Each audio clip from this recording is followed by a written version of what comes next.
નમસ્કાર, કેમ છો? જય શ્રી કૃષ્ણ મારા વહાલા વિદ્યાર્થી મિત્રો. મારું નામ છે જયેશ રાઠવા અને તમે જોઈ રહ્યા છો નચિકેત સ્ટડી.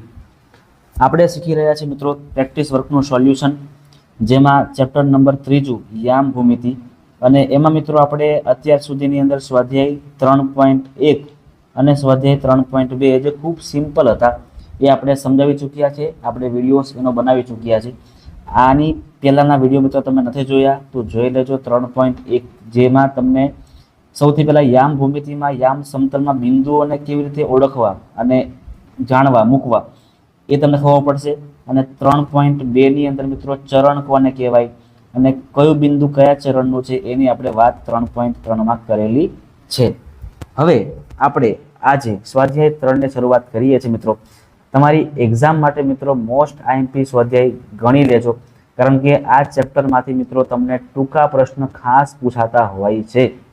એટલા માટે ટૂંકા પ્રશ્ન તમને કોઈ જગ્યાએ નથી આપેલા. પ્રેક્ટિસ બુકમાં તમને ભરીને ટૂંકા પ્રશ્ન આપેલા છે, જેમ કે ખરા ખોટા જે આપણે આજે કરવાના છે, વિકલ્પો જે આપણે આની પછીના વિડીયોમાં કરવાના છે, હે ને, ત્યાર પછી ખાલી જગ્યા અને ત્યાર પછી એક વાક્યના જવાબ. એટલા માટે મિત્રો આ 4 વિડીયો ખાસ જોજો. ચલો શરૂઆત કરીએ છીએ. આપણે સૌથી પહેલું દાખલો એટલે ખરા ખોટા આપણે કરવાના છે. માત્ર 5 જ ખરા ખોટા છે મિત્રો. એ પૂરા થશે એટલે આપણો અહીંયા વિડીયો પણ આપણે પૂરો કરી નાખીશું. ચલો સૌથી પહેલું ખરું ખોટું છે ભાઈ. -3 અને -5 એ દ્વિતીય ચરણનું બિંદુ છે એવું કહે છે ભાઈ. બરાબર છે? ખોટી વાત છે, ખોટી વાત છે. બરાબર છે. આ કેવું છે તો કે દ્વિતીય નથી. આ જે ચરણ છે મિત્રો એ કયું છે? તૃતીય છે.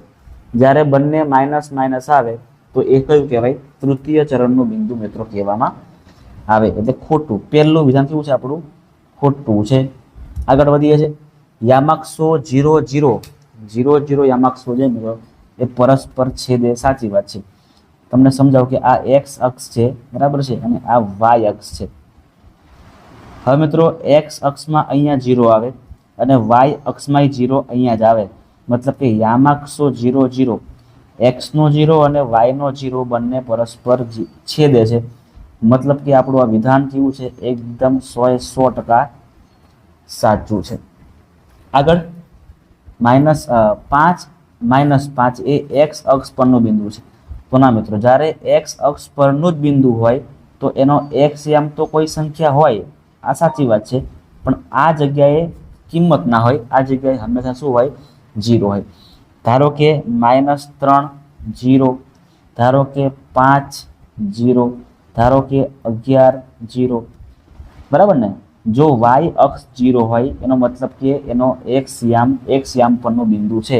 અહીંયા 0 હોવો જોઈએ પણ 0 નથી. અહીંયા 5 છે, મતલબ કે આ એક્સ અક્ષ પરનું બિંદુ નથી. આ એકચ્યુઅલમાં મિત્રો ચતુર્થ ચરણનું બિંદુ છે. યાદ રાખજો, આ ચતુર્થ ચરણમાં આવેલું બિંદુ છે. આગળ 0.7 એ વાય પરનું બિંદુ છે. એકદમ સાચી વાત છે. બરાબર છે? જેનો એક્સ યામ 0, વાય યામમાં કોઈ કિંમત આપેલી હોય તો એ વાય યામનું જ બિંદુ કહેવામાં આવે. મતલબ કે એકદમ સાચું વિધાન છે. ત્યાર પછી યામાક્ષો દ્વારા યામ સમતલના 4 ભાગ પડે છે. એકદમ સાચી વાત છે. આ પણ આપણે મિત્રો થિયરીમાં શીખી ગયા હતા કે આ યામાક્ષો કહેવામાં આવે. આ એક્સ યામ અને આ વાય યામ, એના દ્વારા મિત્રો આ જે ભાગ છે કેટલા પડે છે? 3 પડે છે. જેને મિત્રો પ્રેમથી શું કહેવામાં આવે છે? ચરણ કહેવામાં આવે છે, હે ને? એટલે આપણું વિધાન આ પણ કેવું છે? એકદમ સાચું છે. બરાબર છે મિત્રો? તો આ હતો આવજો આજનો વિડીયો.